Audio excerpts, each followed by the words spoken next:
ನಾನು ರಾಜಕೀಯ ಉದ್ದೇಶದಿಂದ ಬಂದಿಲ್ಲ. ನನಗೆ ದೇವರ ಆಶೀರ್ವಾದ ಪಡೆಯಬೇಕೆಂಬ ದೇವಸ್ಥಾನಕ್ಕೆ ಭೇಟಿ ನೀಡಿದ್ದೇನೆ ಎಂದು ಸಮಾಜ ಸೇವಕ ಎಂ ಶಿವಕುಮಾರ್ ಮಧ್ಯ ಕರ್ನಾಟಕದ ಪವಾಡ ಪುರುಷ ಮಾಡಿದಷ್ಟು ನೀಡು ಭಿಕ್ಷೆ ಎಂಬ ವಚನವನ್ನ ನುಡಿದಿರುವ ಭಾನುವಾರ ಶ್ರೀ ಗುರು ತಿಪ್ಪೇರುದ್ರ ಸ್ವಾಮಿಯ ಒಳಮಠದ ದೇವಸ್ಥಾನಕ್ಕೆ ಆಗಮಿಸಿ ವಿಶೇಷ ಪೂಜೆ ಸಲ್ಲಿಸಿದರು.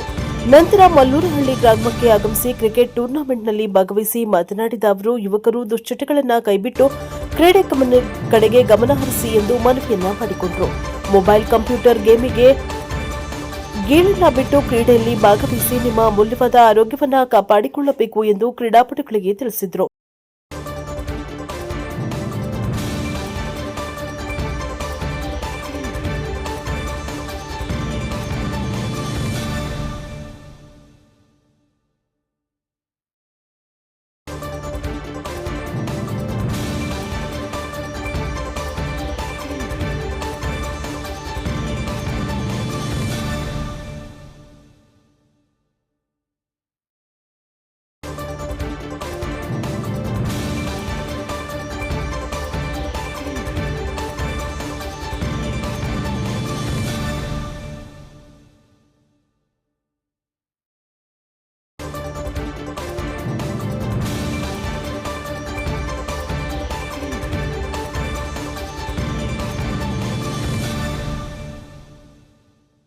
ಮೊಳಕಾಲ್ಮೂರು ಕ್ಷೇತ್ರದಲ್ಲಿ ಅಭಿವೃದ್ಧಿ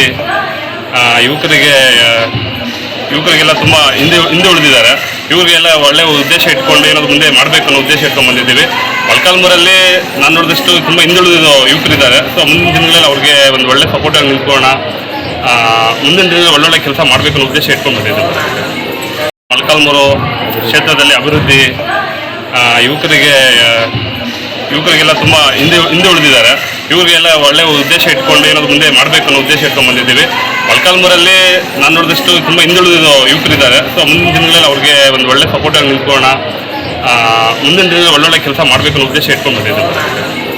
ನಮ್ಮ ಲೋಕಲ್ ಲೀಡರ್ಸ್ ಎಲ್ಲ ಇದ್ದಾರೆ. ಮುಂದಿನ ದಿನಗಳಲ್ಲಿ ಅವ್ರು ಯಾವ ಥರ ನೋಡಿ ಅವ್ರ ಥರ ಎಲ್ಲ ಡೈರೆಕ್ಷನ್ ತಗೊಂಡು ಮುಂದಿನ ದಿನಗಳಲ್ಲಿ ಯಾವ ಥರ ಮಾಡಬೇಕಂತ ಹೇಳಿದ್ಮೇಲೆ ಅವ್ರ ಮೇಲೆ ನಾವು ನೆಕ್ಸ್ಟ್ ಡೈರೆಕ್ಷನ್ ತಗೊತೀವಿ. ಅದೇನು ಬೇರೆ ನಿರ್ದೇಶನ ಇಲ್ಲ. ತಿಪ್ಪೇರುದ್ರ ಸ್ವಾಮಿ ತುಂಬ ಫೇಮಸ್ ಆಗಿರೋಂಥ ದೇವರಿಗಳು. ಇವ್ರು ಇವತ್ತು ದರ್ಶನ ಪಡೋದಕ್ಕೆ ಬಂದಿದ್ದೀನಿ ಅಷ್ಟೇ. ತುಂಬ ಲಾಸ್ಟ್ ಟೈಮೇ ಬರಬೇಕು ಅಂದ್ಕೊಂಡಿದ್ದೆ. ಸೊ ನನಗೆ ತುಂಬ ದೊಡ್ಡವರೆಲ್ಲ ದೇವಸ್ಥಾನಕ್ಕೆ ಹೋಗಿ ಬಂದು ಕೊಟ್ಕೊಂಡು ಬನ್ನಿ ಅಂತ ಹೇಳಿದರು ದೇವರಿಗೆ. ಇವತ್ತು ಆ ದೇವ್ರು ನೋಡೋದಕ್ಕೆ ಬಂದಿದ್ದೀನಿ ಅಷ್ಟೇ, ಬೇರೆ ಉದ್ದೇಶ ಏನೇನಿಲ್ಲ. ಅಯ್ಯಪ್ಪನ ದರ್ಶನ ಪಡ್ಕೊಂಡು ಇನ್ನು ಮುಂದಿನ ದಿನಗಳಲ್ಲಿ ಜನರು ಏನು ಹೇಳ್ತಾರೋ ಅದ್ರ ಮೇಲೆ ನಾವು ಮುಂದೆ ಹೋಗ್ತೀವಿ. ಜನ ಏನು ಹೇಳ್ತಾರೋ, ಜನ ಏನು ಕೇಳ್ತಾರೋ ಅವರು ಅಭಿಪ್ರಾಯ ತಗೊಂಡು ಮುಂದೆ ಏನು ಮಾಡಬೇಕು ಅನ್ನೋದು ನಿರ್ಧಾರ ಮಾಡ್ತೀವಿ. ಬಿಟ್ಕೊಂಡು ಬಂದಿಲ್ಲ ನಾನಿಲ್ಲಿ ದೇವ್ರ ದರ್ಶನ ಮಾಡೋಕ್ಕೆ ಬಂದಿದ್ದೀನಿ. ದೇವ್ರ ದರ್ಶನ ತಗೊಂಡೆ. ಈಗ ಮುಂದಿನ ದಿನದಲ್ಲಿ ನಾನು ಯೋಚನೆ ಮಾಡ್ತೀನಿ ಯಾವ ಥರ ಹೆಜ್ಜೆ ಇಡಬೇಕು, ಯಾವ ಥರ ಹೋಗಬೇಕು.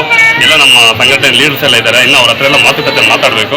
ಅವರೆಲ್ಲ ಏನು ಹೇಳ್ತಾರೋ ಅವ್ರ ಮಾರ್ಗದರ್ಶನದಲ್ಲಿ ಮುಂದೆ ನಾವು ಹೋಗ್ತಾ ಇರ್ತೀವಿ.